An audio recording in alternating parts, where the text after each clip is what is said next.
नमस्कार प्रणाम स्वागत है अपने सबके मिथिला 24/7 पर।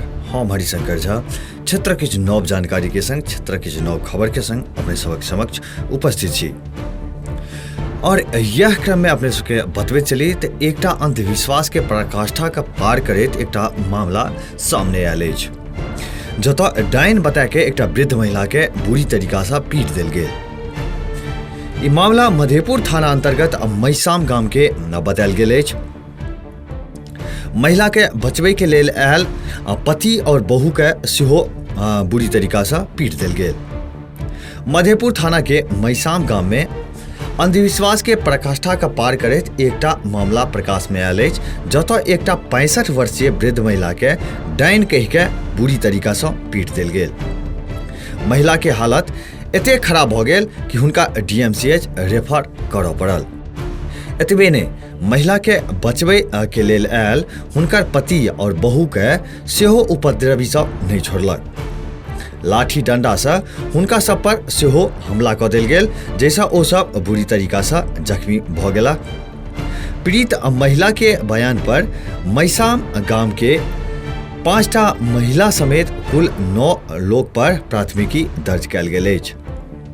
पीड़ित महिला पुलिस के देल गेल बयान में कहलनि जे सब उपद्रवी पहले हुनका अंगना में एलनि और ओकर बाद बार बार डाइन कहि के हो हल्ला करऽ लगला, जेकर विरोध केला पर उपद्रवी सब लाठी डंडा से मारपीट शुरू कऽ देलक। ओकर बाद दोसर दिन उपद्रवी सब पुनः नहर के पास महिला के घेर लेलकै और मारपीट करऽ लागल।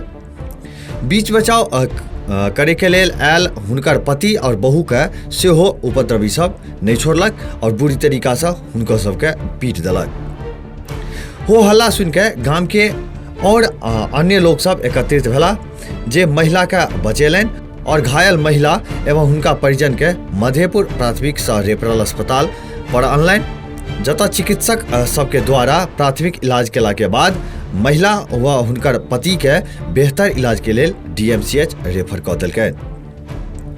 प्राथमिकी में घर घुस के हो हल्ला करे के और मारपीट करे के दौरान गहना व पैसा लूटे के बाद सेहो बतायल गेल अछि।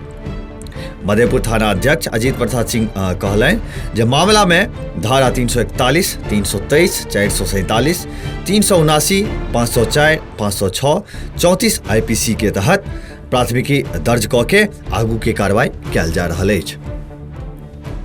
एखन के लेल बस एतबी। एक बेर पुनः उपस्थित है अपने सबक समक्ष किछु नव जानकारी के संग, किछु नव खबर के संग। तब तक देखते रहे मिथिला 24/7।